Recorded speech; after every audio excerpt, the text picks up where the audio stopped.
ذرا سوچئے، آخری بار ایسا کب ہوا تھا کہ کوئی خبر ملی اور فوراً لگا کہ نہیں، اس پر یقین کرنا تھوڑا مشکل ہے؟ یہ جو سوال ہے نا، یہ ایک چھوٹے سے واٹس ایپ میسج سے شروع ہو کر ایک پوری قوم کی تاریخ تک جا پہنچتا ہے۔ تو آج ہم اسی سفر کو سمجھنے کی کوشش کریں گے کہ آخر کیسے ایک معمولی سی وائرل افواہ ایک پورا قومی بیانیہ بن جاتی ہے۔ اور دیکھیے، کہانی کی شروعات اکثر ایک میسج سے ہی ہوتی ہے۔ واٹس ایپ جیسی ایپس جہاں کروڑوں لوگ ایک دوسرے سے جڑے ہیں، اب معلومات کا ایک بہت بڑا ذریعہ بن چکی ہیں۔ لیکن ان کا ایک بنیادی مسئلہ ہے، جب کوئی بات فارورڈ پر فارورڈ ہوتی جاتی ہے نا، تو اس کا اصل سورس، اس کا ماخذ تلاش کرنا تقریباً ناممکن ہو جاتا ہے۔ اور اس کا اثر وہ بالکل حقیقی دنیا پر پڑتا ہے، اور بہت تیزی سے۔ صرف 2 مہینوں کے اندر یہ تمام بڑی خبریں واٹس ایپ پر جنگل کی آگ کی طرح پھیل گئیں۔ ڈاکٹر عافیہ صدیقی کی موت سے لے کر شہلا رضا کے استعفے تک، یہ سب کی سب جھوٹی افواہیں تھیں۔ لیکن ان کی تردید آنے سے بہت پہلے یہ لاکھوں ذہنوں تک پہنچ کر اپنا کام کر چکی تھیں۔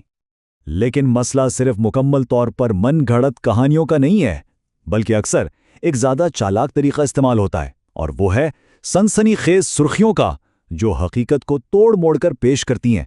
جیسے اس مثال میں، سرخی تو ایک زبردست تحقیق کا دعویٰ کر رہی ہے، لیکن مضمون کے اندر ایسا کوئی انکشاف ہے ہی نہیں۔ مقصد صرف ایک ہوتا ہے، ایک فوری جذباتی رد عمل حاصل کرنا۔ تو یہ سب دیکھ کر ایک سوال ذہن میں آتا ہے، کیا ہر قسم کی غلط معلومات ایک جیسی ہوتی ہے، یا اس میں بھی کچھ فرق ہے؟ اس پورے منظرنامے کو ٹھیک سے سمجھنے کے لیے کچھ بنیادی اصطلاحات کو جاننا بہت ضروری ہے۔ تو سب سے پہلے ہے پروپیگنڈا۔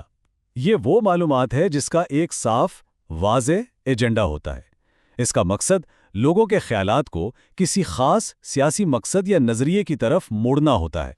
پھر آتی ہے مس انفارمیشن۔ یہ سیدھی سادی غلط معلومات ہیں جو اکثر بغیر کسی بری نیت کی پھیل جاتی ہیں، جیسے کوئی غلط فہمی میں سنی سنائی بات آگے بڑھا دے۔ یہاں دھوکہ دینے کا ارادہ نہیں ہوتا۔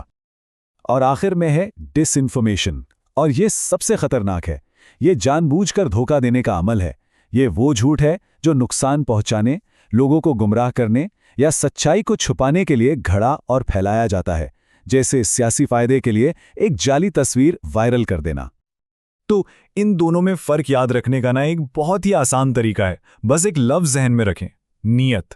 سیدھی سی بات ہے، مس انفارمیشن وہ ایک غلطی ہو سکتی ہے انجانے میں، لیکن ڈس انفارمیشن وہ ہمیشہ ایک سوچا سمجھا جان بوجھ کر کیا گیا دھوکہ ہوتا ہے۔ فرق صرف اور صرف نیت کا ہے۔ اچھا، اب ایک ایسی حقیقت سنیے جو شاید کافی حیران کن لگے۔ کولمبیا یونیورسٹی کی ایک تحقیق کے مطابق سوشل میڈیا پر جتنے لنکس شیئر ہوتے ہیں ان میں سے 60% لنکس پر کبھی کلک ہی نہیں کیا جاتا۔ اس کا مطلب کیا ہوا؟ مطلب یہ کہ ہم میں سے اکثر لوگ بس ہیڈ لائن پڑھ کر چیزیں آگے فارورڈ کر دیتے ہیں، اندر کیا لکھا ہے یہ جاننے کی زحمت ہی نہیں کرتے۔ اور یہیں سے بات بہت بڑی ہو جاتی ہے۔ اگر ہم روزمرہ کی ایک سرخی کی سچائی جانچنے میں اتنی مشکل محسوس کرتے ہیں، تو ذرا سوچیں کہ ہم ایک پوری قوم کی تاریخ، اس کی صدیوں پرانی کہانی کی تصدیق آخر کیسے کرتے ہیں؟ تو آئیے اس سوال کا جواب تلاش کرتے ہیں۔ آخر پاکستان کی کہانی لکھتا کون ہے؟ اس کے لیے ہمیں پاکستان اسٹڈیز کے شعبے کو سمجھنا ہوگا اور اس تاریخی پس منظر کو دیکھنا ہوگا جس نے اس ملک کے بارے میں ہماری سمجھ کو تشکیل دیا ہے۔ اس کہانی کو سمجھنے کے لیے اورینٹلزم کی اصطلاح بہت اہم ہے۔ ایڈورڈ سعید کے مطابق یہ نو آبادیاتی دور کا ایک مغربی نقطہ نظر تھا جو مشرق کو پسماندہ، عجیب اور مغربی رہنمائی کا محتاج سمجھتا تھا۔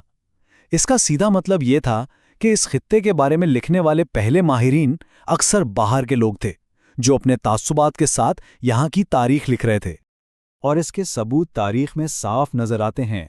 1832 میں آکسفورڈ میں سنسکرت کی پروفیسری کا قیام ایسٹ انڈیا کمپنی نے اپنے مقاصد کے لیے فنڈ کیا۔ بعد میں برٹش منتظمین ہی اس خطے پر بنیادی علمی کام کرتے رہے، یہاں تک کہ آزادی کے بعد بھی یہی نوآبادیاتی دستاویزات نئے اسکالرز کے لیے تحقیق کا بنیادی ذریعہ بنے رہے۔